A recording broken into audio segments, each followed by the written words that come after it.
Welcome to the podcast.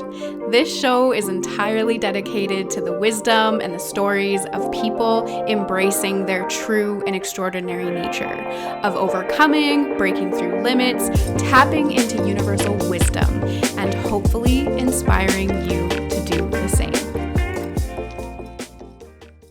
Welcome back to Being Extraordinary. I have Kristi Kasahoff here today, and we're like old friends now. Would you say that? Yes, totally. Yeah. So we've been working together probably since like very early in my journey.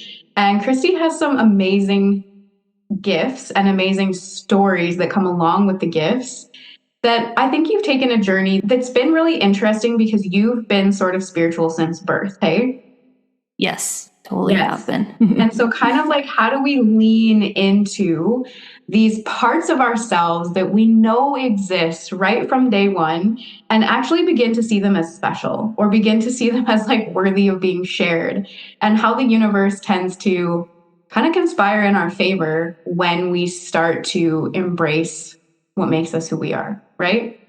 Yeah, that sounds exactly right. Okay, perfect. Because I'm very excited to actually hear the full story. Like, we've had tidbits that have exchanged between the two of us, but I've never really heard like the whole coming into it, which is going to be interesting because I don't meet a lot of people who have been actively aware of their intuitive or spirituality from such a young age. Like, I definitely wasn't. It was there, but I wasn't aware of it. So take us a little bit on that journey. I'm super curious to hear.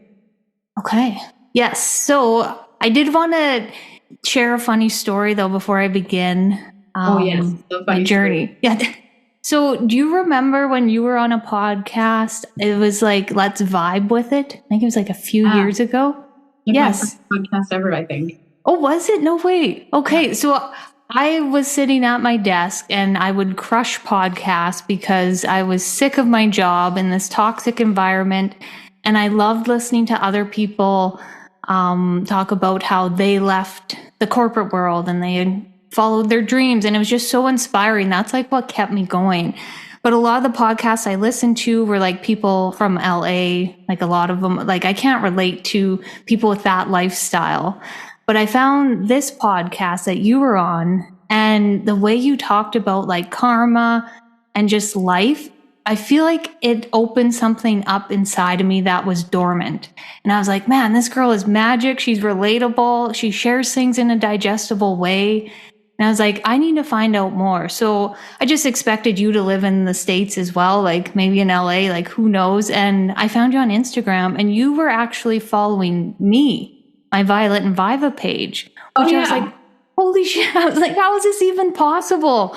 And then I found out you were from PA, which is like an hour and a half away from Saskatoon. And I was just like, I am meant to connect with her and work with her. And it was just... Why did I not know that? I didn't know that you found me through that podcast, because the host of that podcast is from like Pennsylvania. Like, I don't even know how her and I got connected. So that's a crazy story. Yeah, that is pretty wild. And I've been meaning to tell you about it, but I haven't shared that with you yet. So yeah. Ooh, wow.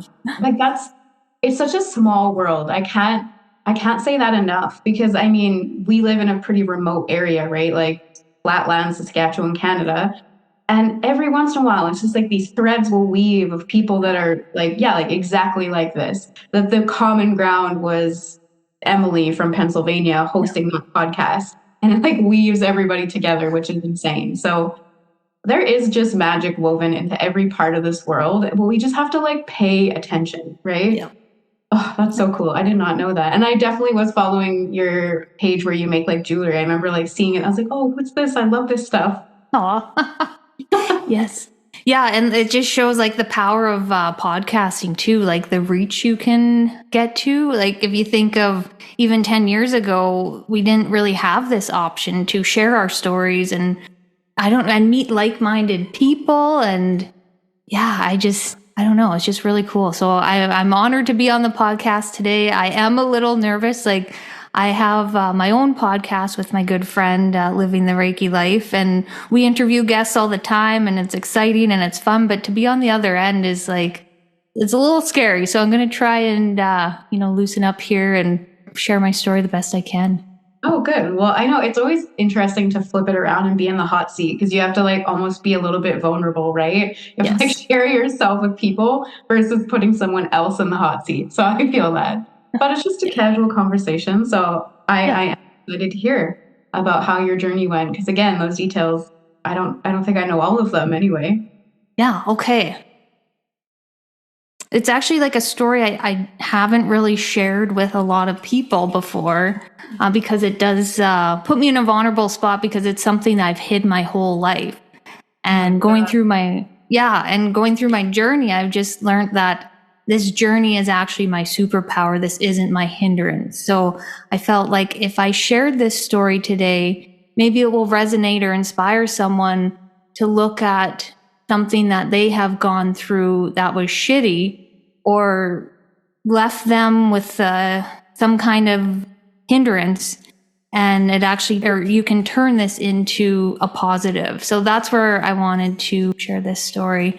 So I grew up in Saskatoon, and I'd say I had a pretty normal childhood, but the way I entered the world was extraordinary. First off, I was born feet first. So I think that's called like a breech. And my mom was actually supposed to book a C-section, and there was miscommunication with the doctors and the office, so she didn't end up booking the C-section, and then she went into labor, and it was too late at that moment. So my mom was like terrified of having a baby feet first because like you're supposed to come head first because then it opens everything up and then you can just slide through. But but they ensured that the doctor was like an expert at delivering babies feet first, and so he put my mom at ease. And I was just thinking like how scared my mom must have been in that moment. But that wasn't actually the worst part of it, of my entry into Earth. I was actually born with like a rare condition. I think it was like 1 in 8,000 babies get it. And I still don't want to like go into detail to exactly what it was, but I didn't get to go home right away, like as a baby. I spent a lot of time in the hospital. I needed a major surgery that actually required a doctor to fly in from the States to perform the surgery on me. And the surgery is actually 8 hours long, and I was 1 week old. So yeah, that's intense. Like, That is really intense. yeah, it was very intricate, and I thank that soul like all the time of how like his expertise and everything has helped me live a normal life, because I've read about like these surgeries not being successful and infection, like all these different things going wrong, and my surgery went exceptionally well. And looking back, like through what I remember of my childhood, living with this did affect like my abilities and my strength and my confidence because I was different than the other kids. But my mom and my dad are just amazing humans, and they wanted to make sure that I lived a normal life. So yeah, going through childhood and just, trying to hide that from my friends and my peers about being different, that was tough. And I've didn't really want to go down that journey to open up that can of worms and look into why did this happen? What did my mom go through? What did my dad go through? And heal that story.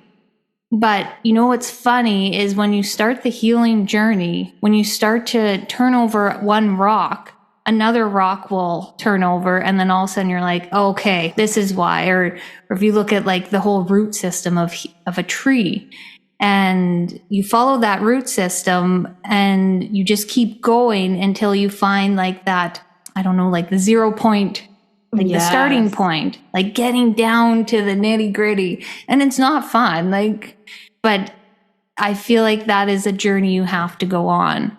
And so how this all came about was I was dealing with a lot of dental issues. I've had lots of work done, and my one tooth was really bad where they wanted me to get a root canal. And I was like, I don't want a root canal because of the side effects. It can affect your entire body as a whole. So I was working with like my homeopath. I've worked with her for years, and we were just talking about it. And then all of a sudden, all the trauma and everything from being 1 week old and going through that surgery came up, and it was almost suffocating how like it just slapped me right in the face and was like, okay, I'm here, I'm ready to get healed. So I always say to people, you know, like you can run sometimes sometimes you don't even know, but you can like run from things, but you can't always hide. Like it's almost like it'll come for you eventually, and you'll have no choice but to look at it. And it just feels like it happens to everybody. And I used to have this preconceived idea that like you said, there's just certain people in like LA or other parts of the world that like they just don't have the issues that regular people have in Saskatoon, Saskatchewan. But the more I learn, the more I'm like, no, we all have to face some sort of demon at some point. Yeah. No, nobody goes like you can run, but you can't hide type of thing. And It's nothing to be scared of. I think when you walk straight into the fire, that's when the healing and the magic will happen, because you're not like dancing around the fire. You're like, okay, I'm ready to move on. I'm sick of carrying this story around. And I would sit in victimhood. I'd be like, why did this happen to me? Poor me. Why can't I be normal? Blah, blah, blah. And soon as I let go of that story and I owned what happened and I looked at it as a blessing, that is when my life turned around. Ooh, yeah. I love that. Yes. It just makes perfect sense even. It's like, because the world or the universe feels like it does want to give us what we are calling in. But a lot of us are focusing on what we don't have, or some of those like parts of our stories that we hang on to, and it defines us in a way that we don't want it to. And it's like, as soon as you shift that vibration, it's like you kind of open yourself up, and the universe is like, oh, you're ready. You're open. We're open. Let's do this. That's exactly right. And that's how I felt. It's like the stars aligned in that moment. They're like, okay, Kristi's done with her pity story and feeling sorry for herself. It's time to go. And yeah, changing this whole narrative around poor me, my spirit guides have actually helped me a lot with this. And my spirit guides love a good metaphor. And they showed me, like, when you're on the journey and say you stop at a restaurant, you stop at a site, you see something, you pick up the souvenir and you're like, okay, that's cool. I can put it on my shelf and I can think about that journey. But when you get to your destination, it's not like you live where you bought that souvenir. Like it's just a moment that you can look back at. It's not something that defines your journey.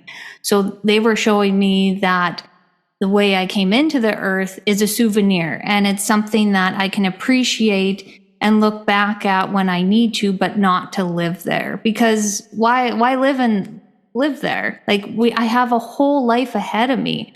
I don't want to just go through the motions of life and not, live in the magic and everything that life has to offer. Like I needed to stop living that story. Wow, that's an excellent metaphor. I'm never going to forget that. And my guides, they're very intelligent with that. And even like when I channel with my guides for other people, and some of the shit that comes through, I'm just like, whoa. I was like, that is so cool. Like the metaphor, because I find people can relate better to like a visual and a story rather than just like, like that tough love. I kind of like a more gentle story, a gentle approach. I agree with that. And the story commits it to memory. Like whenever I speak to spirit guides and that's how they communicate, I'm like, that's going in there forever. Instead of trying to remember like specific points, when you see it as a story, it's always easier to remember, for me anyway. Yeah, it's like it sticks in that moment. Yeah, exactly. And something else I wanted to share I thought was interesting about the way we enter the world. I found this out through my homeopath, actually. She talked about the way you enter the world can relate to how you feel about flying on a plane and landing. So when you think about entering the world, you go through the birth canal and then you're over a hump and then you land onto Earth. So with me, flying was fine. It was the landing part, like when the wheels hit the tarmac, that I was like freaking terrified of. So that makes sense with the way I came into the world. I had a rough landing. So of course that's gonna affect the way I feel about flying and the landing. And then I hated going through customs and like being pat down and somebody like going through your bag. It really, really bothered me. I hated that part of flying and traveling. And I look back at when I came into the earth, I was of course poked and prodded and why, like what's going on with this baby? And I was examined. So it's like it all relates. So I thought it was like kind of interesting if you are curious about your birth story and how you came into this earth, and like you can relate that to the way you fly.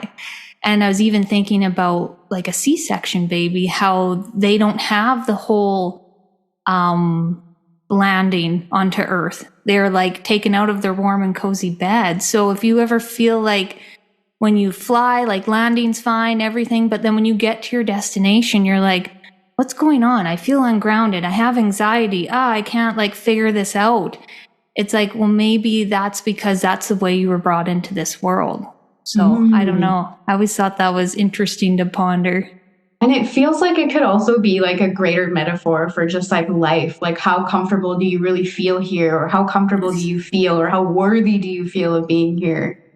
Yes. Like, it feels like it would connect to more, even just like a greater theme would be playing out as well. That's really interesting. I'll have to think about mine. Yeah. And you know what? Like, I was thinking if any like moms out there and your kids are young, I think it would be so cool to write down your birth story, because maybe one day your kid wants to find out. And I believe like it is so important to find out how you came into this world and like what your parents were going through when you were in your mom's belly and when you came into the world. I find there's a lot of like key nuggets to healing there. So that's true. Like when I was working through some things, I was doing some like meditations, and I ended up going back to the moments in which my parents realized that I was conceived. And so it happens, like, and that stuff will imprint on you so deeply that you may never know. And so I think it is important, if you are a parent, to be honest about that feeling, because it might really make a lot of sense for the child one day, for sure. That's so fascinating. Yeah, I think about that too. And you think about like the babies that were a surprise. Like I know someone where she was not a planned baby, and she carried that narrative around with her because her mom told her like pretty much you weren't welcome. So she had a lot of like self-worth issues and finding her place in this world, because from the moment that you were conceived, you weren't welcome. And it's just, so it's just a really interesting part of our journey to look at, but not live there, right? Get the souvenir, take the picture, and move on. That's a good reminder. I agree. We don't want to hang on to any sort of like victimhood that might come from that, because then it becomes the journey, like you said. That's huge. That's a great way of explaining that. Yes. So another part I wanted to share about my journey about being 1 week old and going under that major surgery. So I was actually like under the anesthetics for the 8 hours. And when you're put under, like, your physical body's here, but then I find your soul is off wandering. Like we're like a different level than dream time. So it's almost like you're in like the astral plane, like, the in-between world. And it was really interesting. My friend, she went under anesthetic and she had a surgery, and her loved one was not doing well, and they didn't expect her to live much longer. And my friend said that when she was under the anesthetic, she was dreaming and she remembers passing her family member in a hallway. So it's like her family member was already leaving Earth at that point. And a couple days later, she actually did leave Earth. So that was just really validating to hear about when we are put under, that we are like wandering around this astral plane. It gives me goosebumps. That's cool. Yeah, I know. Isn't that crazy? And I think about, being under anesthetic when you're so young and you don't even know what the world is like. This actually caused me to walk down. Okay, so how I explain this is there's a highway, and I'm walking down the middle line of the highway, and on the one side is the physical reality, and the other side is like the astral plane, like the non-physical. And my whole life, I was walking down the middle, and I couldn't find my spot in either one. I'd be like in and out all the time, and connecting with spirit, but then wanting to live in the physical. And I just felt really confused about like my space here on earth. So of course I thought, well, this is shitty. Like this sucks, but I didn't want to get into victimhood again. I took this as a blessing. Like this is my gift to the world, that I can connect to spirit. I can connect to that spirit realm if I want to. I just walk on the other side of the highway. When you were a kid, like, how did you know? Was it just something you inherently always knew, that you were connected to spirit and kind of walking down this highway? Or did you have to grow up a little bit to have a point of comparison? Or how did you know that's where you were walking? I actually just made this connection maybe 6 months ago. Ooh, okay. About like this whole in and out, like through the help of my homeopath and just connecting with like the plants. And yeah, that's a whole thing. But yeah, she just made it make sense because she validated the way I was feeling, which was powerful. Okay, so it's been a feeling that's existed within you your whole life, and it finally had a name recently. Yep. Okay, great. I love that. So true. When you were a kid, did you feel kind of ungrounded and like you were sort of like watching life happen through the other side? Is that how it sort of felt? Yeah, I like when I look back at childhood, I felt like I couldn't find my footing. I couldn't find my place in the world. Like I knew how to have fun. Like I did all the child things, but there was something missing. Mm-hmm. And I would have like intense dreams. I had problems sleeping. I had a spirit guide that I actually saw with my physical eyes. Like she was my imaginary friend that I've connected with later on in life, which was pretty cool. But I've always wondered about that. People who have very vivid imaginary friends. I will die on the hill that it is a spirit guide that they were able to actually communicate with. 100%. So cool. Yeah, because I remember her name, her hair, everything. And it was actually through a healing session, like a Reiki session, that I was brought back to that week after my surgery, sitting in the incubator, like being alone because I had abandonment issues to work with. So that was another like crumb to the whole healing that came up that I had to go back and heal. But when I was in the incubator, I saw this woman standing over top of me. And I looked at her, I was like, oh my God, where do I know her from? And I was like, that's my imaginary friend, Shelly, from when I was little. And I was like, oh my God, that's like my main guide. Yeah, so that was super cool. That is so cool. Yeah. I have to relay this. My partner, he had a spirit guide when he was a kid, and his name was like Nibby, and he did all this like weird stuff. But he had such like a vivid recollection. And I was like, no kid could make up what this guy was doing. It was way too mature. And I was like, he has to be a spirit guide. There's just no way. So affirmed. Now I know. Yes. Yeah, I think that's super cool. And if anyone has kids out there that are talking to their imaginary friends, like nurture that. Don't shut that down. That's great advice. Exactly. Because kids are so connected. Like every time I'm around a little kid, I'm like, what do you know? Where are you from? Yeah, but tell they me don't all the things. Work on the spot, right? I'm just like spotlight on them. Like, tell me what you know because I can't remember. I know, and you can, like, when I look into my niece's eyes, I was like, man, you got such deep wisdom in there. But it's like, how can I, get that out of you at one point? Coax it out of you without putting the pressure on. Yeah, exactly. Well, let me know if you find the trick because I am a first-time auntie. My first nephew entered the world, so I'm going to be harassing that kid for sure. Yes, that's right. Well, that kid will be magical, of course. Like all the kids entering the world right now, I believe are here to help the earth. And they come with so much knowledge and wisdom that it's going to be really interesting to watch how that all unfolds. I agree. I'm super curious how these kids are going to bring the future because they are so mystical.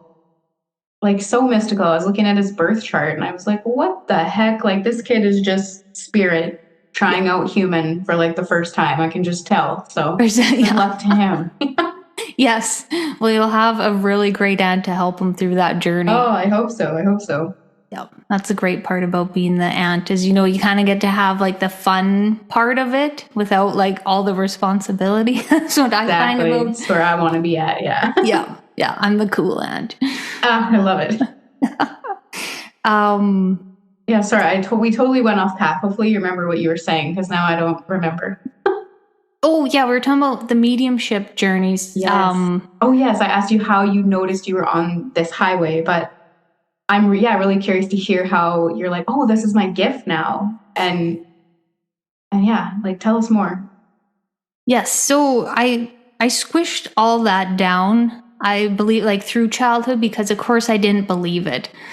Like I was born in the late 80s. We didn't have things or books talking about spirituality. I didn't even know what it was at that age. And of course I didn't expect my parents to know it either. And so fast forward to about 16 years old. I had a babysitting job for my cousins in the summertime, and they lost their mom recently to cancer. And I was there helping their dad out and looking after them when they're on summer break. And when you're 16, like partying and friends and going out, like that's important in your life. Mm-hmm. And I remember like getting 2 hours of sleep and like being like, oh, I gotta go babysit these kids. And they were older, like I think they were grade 2, grade 4, like self-sufficient. I didn't have to like be a hawk over top of them and watch everything they did. But I remember falling asleep on the couch because I was hungover. And they were microwaving army men. I didn't know they were doing this, and then throwing them in the pool. And so they were on plates, and the plate was hot and the plate was shattering. And so I was off in dream world, and I felt a hand on my face. And my aunt came to me and was like, hey, you need to wake up. And I woke up and I was like, holy shit, what just happened? I was like, I saw my aunt, I felt her, I heard her, like, what is going on? And in that moment, I was like, okay, this is weird. This is so weird. And through like my journey of my teens, we of course played with Ouija boards and like dabbled in all of that. And looking back, I was like, yikes, that was some scary shit. Like some of the stuff that came through, like we even made our own Ouija board. Like we had a circle table and we cut out the letters and we flipped a cup over, and that cup would just fly back and forth. And it was so wild. And there was one kid in our group, he hated all this shit. He just hated it. And he always wore like a cross. Like, so he didn't believe in any of this, right? And whenever he would walk in the room, it would stop. So it was wild. Like something. I wouldn't recommend a Ouija board now. I don't think I would ever touch one. No, you wouldn't touch one either? No, we used to mess around with it when I was a kid, or like, teen too.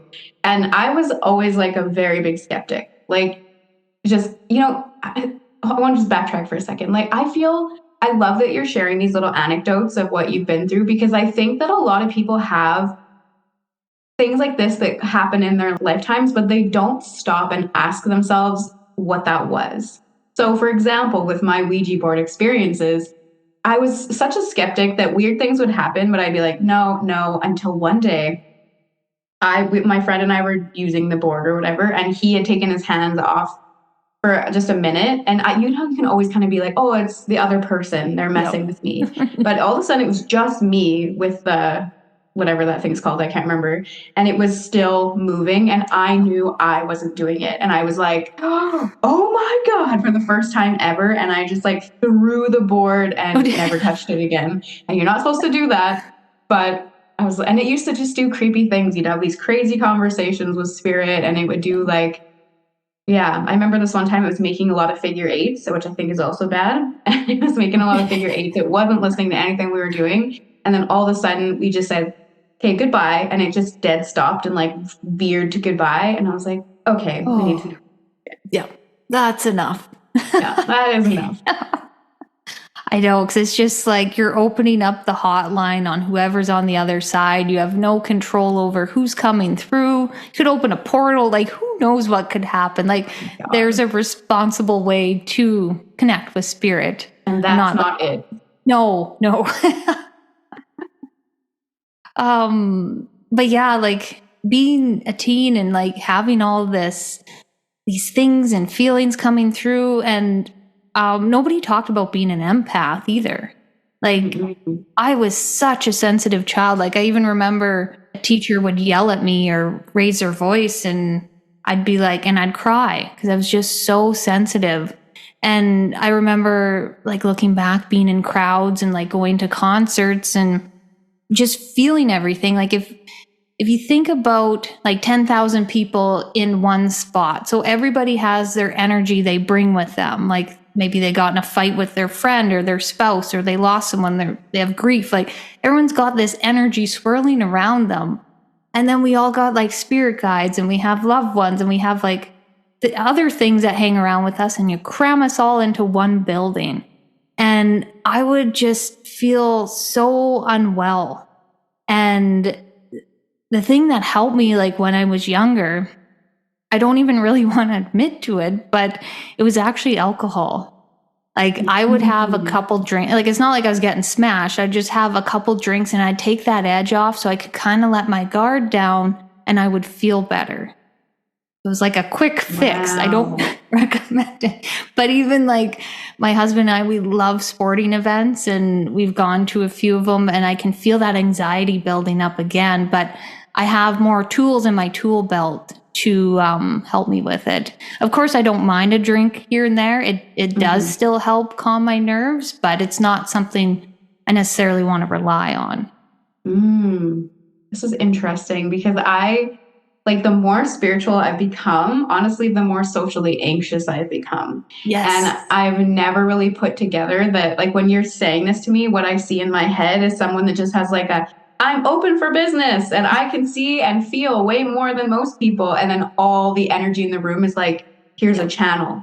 We have a message for these people. And I don't see it the way that you see it, but I'm just like thinking, and I'm like, yeah, I have my like, I'm open for business sign. And it's like, okay, when you go into like a setting when you're not trying to be intuitive, it's like, can we shut this down or boundary up or something?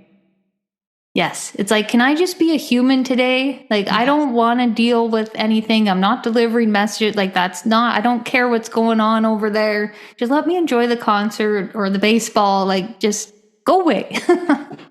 Wow, that's cool. So it's almost like something that you've always had going on, but it almost just didn't have a name until you were older. And I'm just like now incredibly curious, like how many people have this, but they just mistake it for social anxiety, or they just like, that's just what the name of it is. That's how it's going to be. But really, like, it's this gift that just needs this like name or direction. Like, that's very cool. That's so true. Because yeah, when you think about it, when you're absorbing all this energy and stuff that isn't yours, of course it's going to take a toll on you. And like, I guess like to offer some advice if anybody feels themselves in that situation, like, I've stuffed crystals down my pockets. I visualize like a bunch of sphere or like a protection sphere. I call them my angels. I've done all of that. But I guess there's something to say about feeling in your body and coming back home to yourself. And what I like to do is I just like place my hands on my heart. And I just say like, I am safe. I am loved. It's going to be okay. And I can just feel my shoulders like melting down. It's like, I'm going to be okay. I can handle this in this moment. And another thing that I find that helps with like anxiety is being in the present moment. It's like when you turn to nature, one of our biggest teachers, I was outside the other day and I was watching all these bees, and they're all busy in the flowers and doing their thing. And then I'd see a butterfly, then I'd see the birds. And in that moment, you are present. I'm not thinking about what I'm having for supper or that email I have to send. It's like nature shows you to be present because nothing else matters but that moment right then and now. And even if you look at the bird's building a nest. He's worrying about what like he's doing at that moment. The bee's worrying about drinking that nectar. They're not worrying about their loved ones at home or if they're going to make it home tonight. Like it's just that magic of that present moment. Because in that present moment, you can feel safe and you can feel love right in that moment. So that's another part that I found in my healing journey to be really, really important. But of course, it's easier said than done. Mm-hmm. I love that you shared that because I cannot tell you how many times spirit guides, when I'm talking like to someone, suggest these two things in particular. So the getting present, I've heard that a lot lately, but also like dropping into your heart space.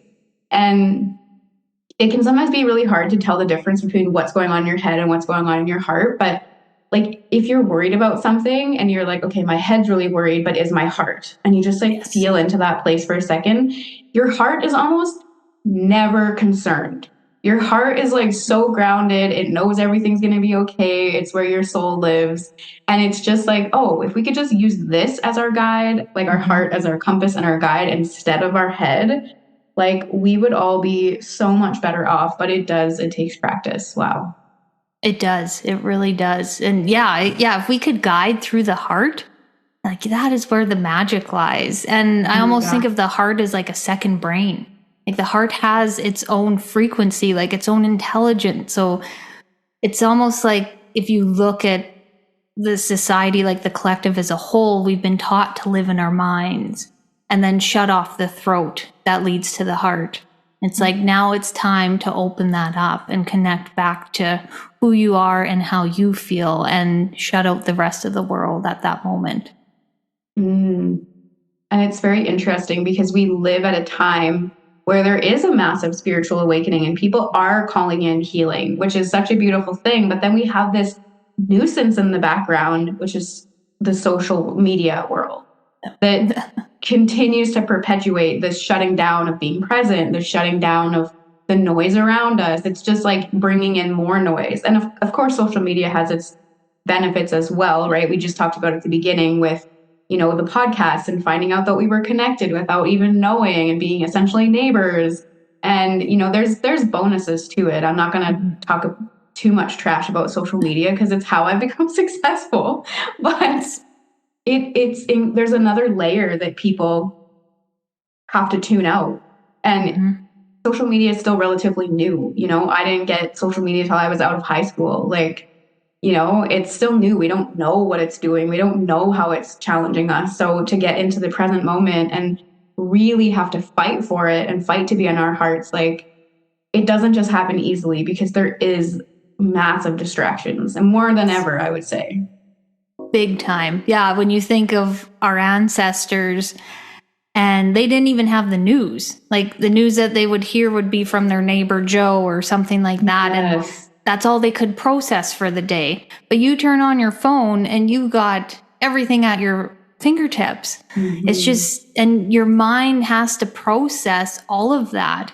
And I found myself like soothing at the end of the day and doom scrolling. And I was kind of like, what am I doing? This is no worse than gambling or drinking, or I felt like it was an addiction. And I was like, I need to stop this, because when do you get off a doom scroll and feel good about yourself? You don't. I've also noticed people moving away from doom scrolling, but I see them substituting it. Like this is actually what I do. I do love to read. But it's like as soon as I'm about to go down to the depths of social media, I'm like, if you're just going to lay here and do nothing, you should be reading a book. At least you can go into this fantasy world or you can learn something or what have you. And I noticed that, I don't know if it's just my social circle, but reading is just getting more and more popular. And I am just chef's kiss. This is way more productive, way more magical, way more beneficial for people than doom scrolling. So I'm here for that. Yes. And I've gotten that message many times from my spirit guides to start reading. And I've seen that movement as well. There's a little bookstore that opened up that I think just sells romance novels. It's a whole little community that all these women have come together. It's that is so neat. Yeah, that is really cool.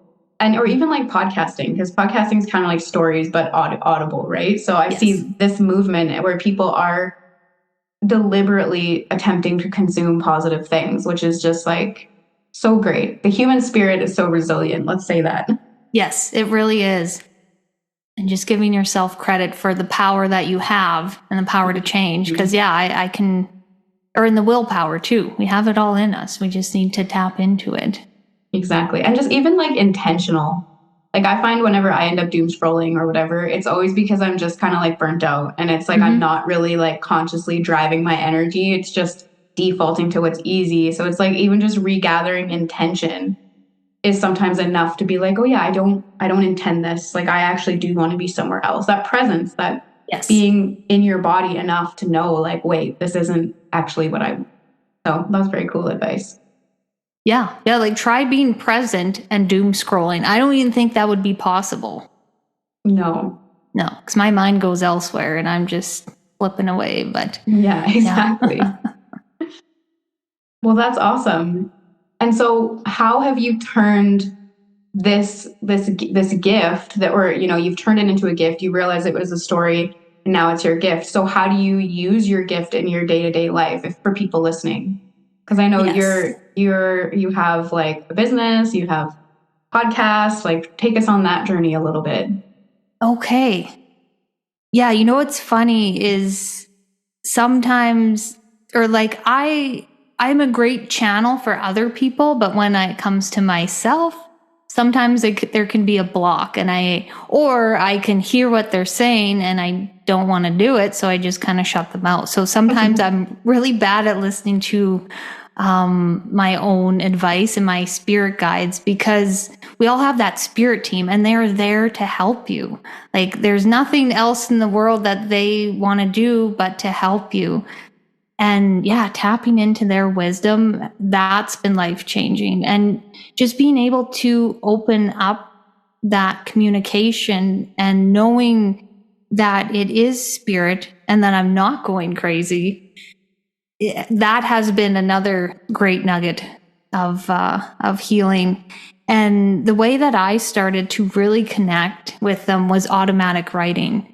So I'd like tune in and I just like hold my pen, and then sometimes I'd let my pen just draw and draw, and then finally it started writing words.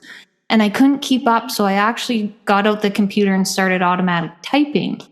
And I would just type. Like I'm a fast typer. I have like 80 words a minute or whatever. And Nice. my fingers would just fly, and I'd go back and I'd read it. And I was like, holy shit. I was like, where's this coming from? Like, these aren't my thoughts. And I was like, wow. So it's just being present and tuning into your own guides, I believe, is like the magic there. And after going through my journey of connecting with spirit, I did go through, I don't know how to label it, but like, I guess a dark time where Of course, I yeah. was, yeah, a dark night of the soul that Yeah, the lasted like classic 6 rite of months. passage. Yeah. Yeah. Oh my goodness.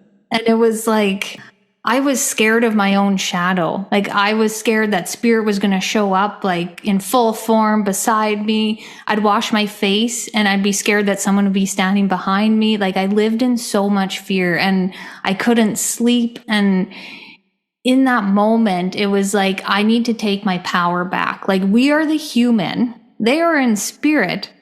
Like we are in power. We don't need, like, I don't need to spend energy worrying about the spirit that's bothering me, that wants me to connect to their son. Like I can tune that out. Like I have the power too.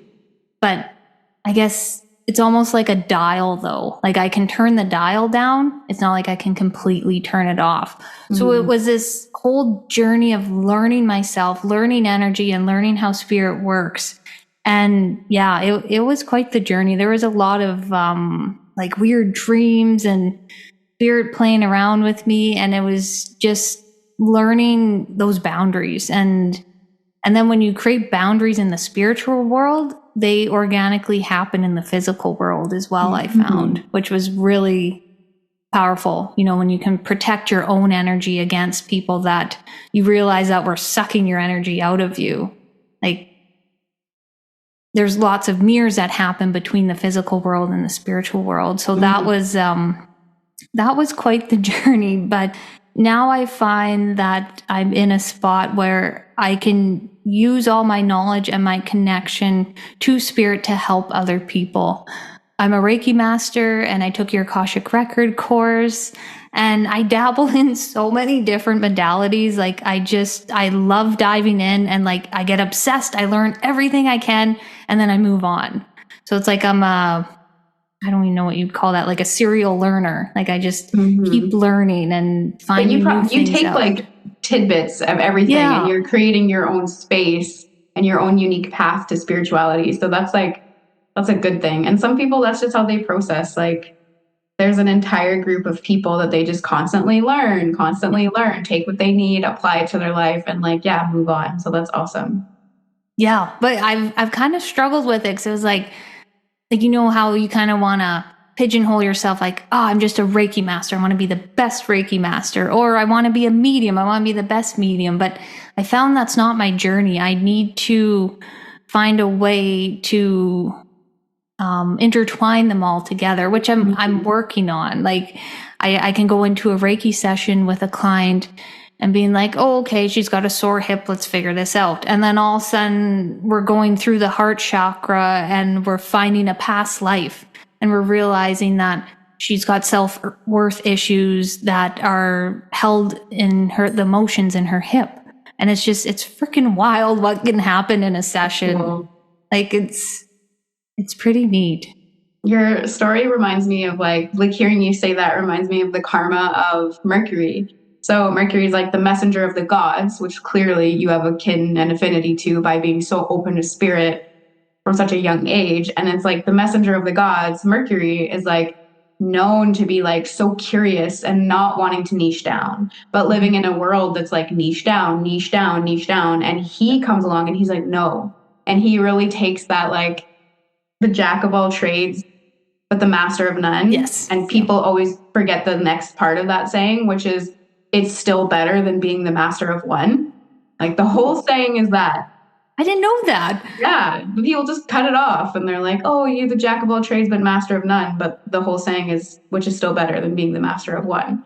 And it's like, that is like what Mercury represents. So like reclaiming your voice, reclaiming your unique connection to source, and becoming a messenger of like all types of amazing wisdom. So you've got to have that somewhere in your karma, I'm sure.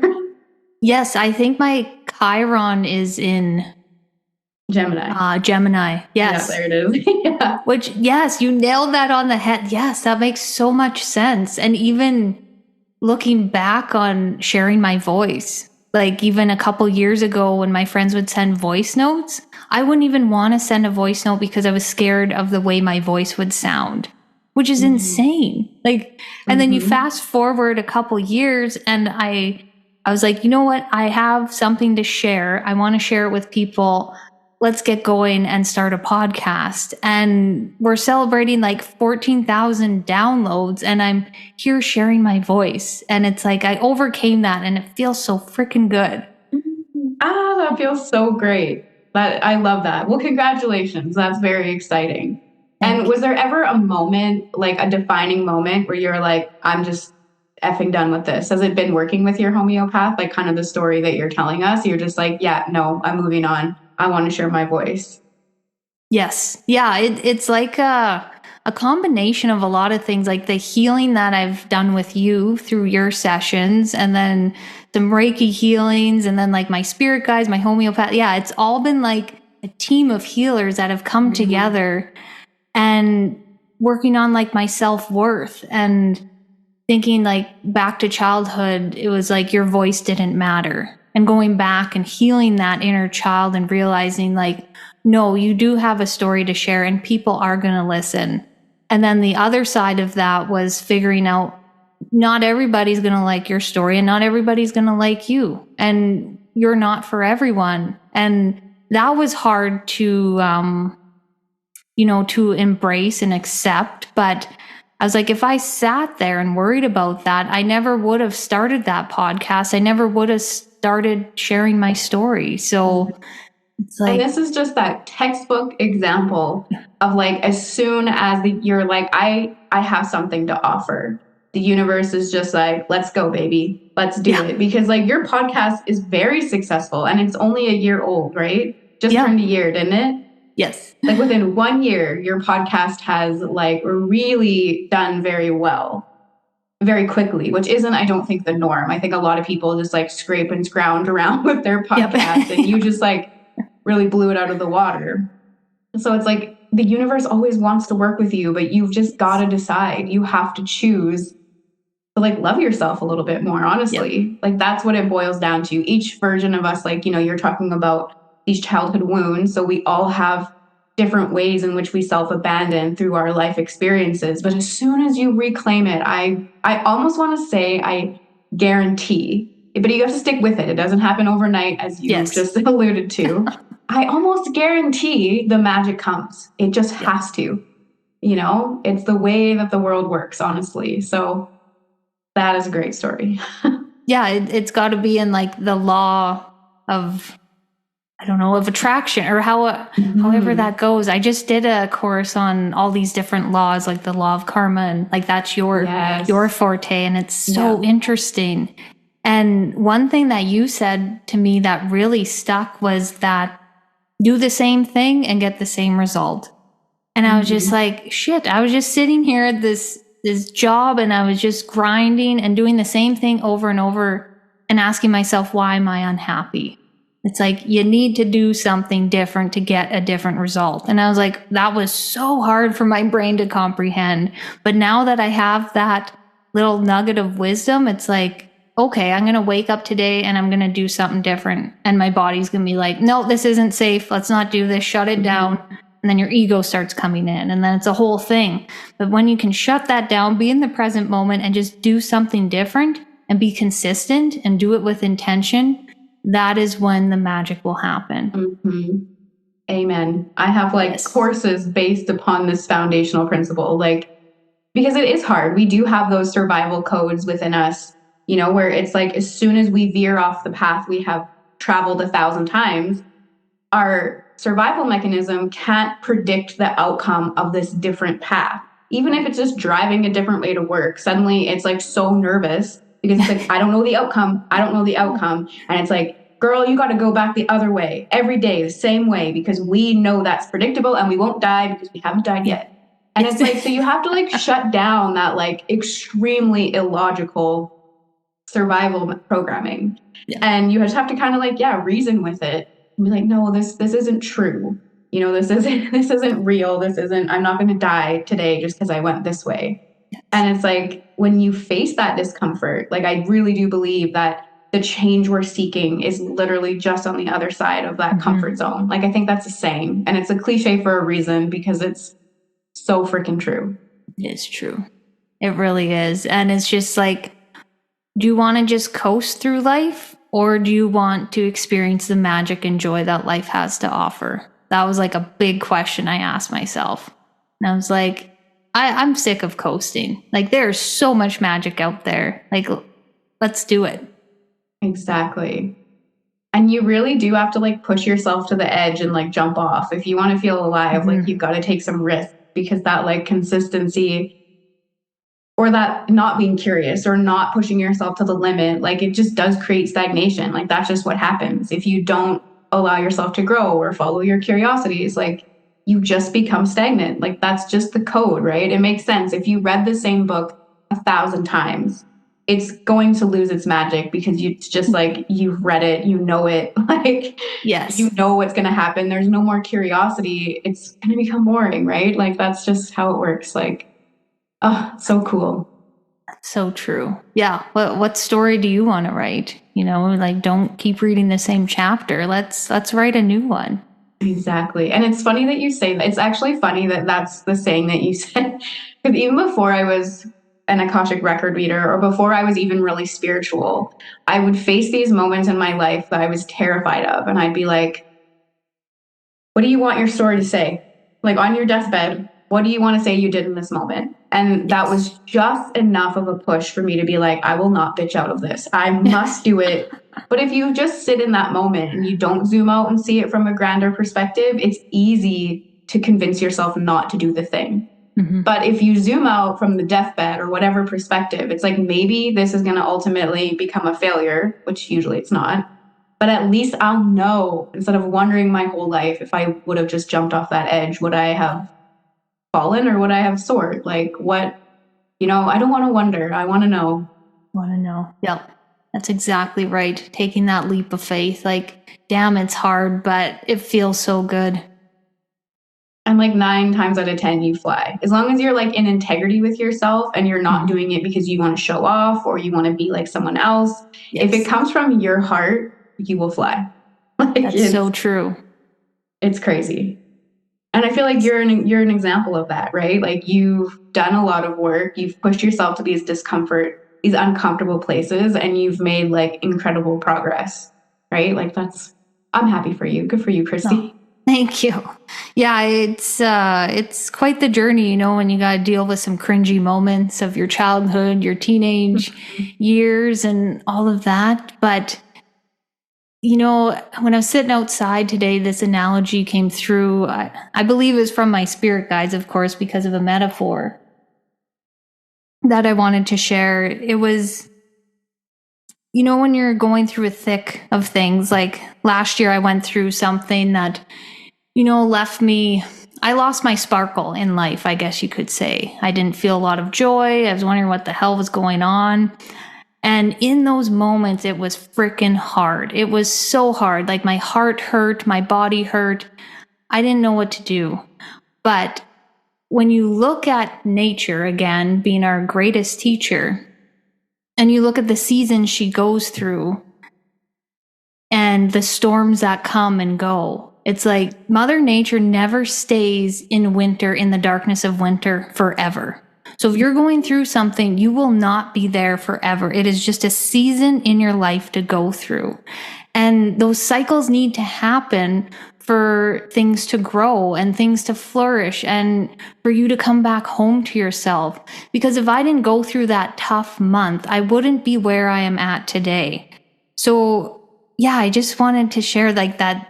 If you're going through like a storm or a season, it will be over. It's not going to last forever. But you also have to choose the sun and the rainbows and everything else that comes through your healing. You also have to, like, I'm not saying that you can just sit there and let it pass by. You have to actually put in the work as well, like meet it at where it is. Mm-hmm. So yeah, that's just something that I look back at when through that time is I was going through a storm and then the sun came out. Mm-hmm.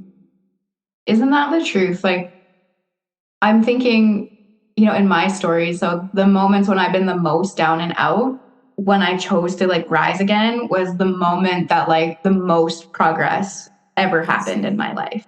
Or even just on the most subtle platform. I would, let's say, have an offering and like it would kind of just like fizzle out. Like suddenly this offering is done, and I would get these like moments of like fear and like, what am I going to do? How am I going to make money? As an entrepreneur. But like out of those moments, I was so uncomfortable and backed into a financial corner that's exactly when I was like, I have to take the leap and give the big offering. I have to create my Akashic Records course because there's no more beating around the bush with it. It's time. Nothing else is working. And like, that's one of my greatest accomplishments to date. And it's just like, it happened out of those winters. It happened out of those like slow, stagnant, stormy moments where it's like, you have no choice. And I could have chosen 1,000 times to give up on my business and go get a job or do whatever. There's been plenty of moments, but instead I chose to be like, no, I'm going to water my own garden, not somebody else's garden. Yes. Because eventually I'll figure out what these seeds need and what the light is, what the water requirement is. It will grow, but I don't know what I'm growing yet, at the time. So it's like, keep editing, keep pivoting until you figure out the recipe, and then it will start to bloom. But like, you have to go through those phases. That's really good advice that I don't know if I like necessarily clicked into place until you said it. So that's really great. Yes, and I'm glad that resonated with you. And is there anything else you wanted to share with folks before I get you to plug how they can find you? Because I can just like sense it. People are going to be like, I need to find this girl. Oh. Yeah, I feel like that message about nature was where I wanted to leave this conversation off with. Yeah, so I feel like that is a great spot to end. But if anybody is interested in connecting with me, I'm on Instagram, the Birch Soul. And right now I'm offering Reiki sessions and card readings, but that is expanding and evolving, and I'm getting into the spirit guides and the Akashic records and animal communication and mediumship. Like, it's a whole thing. So I'm just not sure how it's going to look at the end, but yeah, so follow along with the journey. Awesome. And you also have your own podcast with Amanda, Living the Reiki Life, and that's on all platforms? Yes, it is. Okay, hopefully I will remember to link all your information in the show notes so that people can just quickly zip on over to you. But yeah, thank you so much for this. This was amazing. I loved everything you shared. Thank you for being vulnerable with us and sharing your story. And I hope to have you back again. Yeah, thanks so much, Kayla.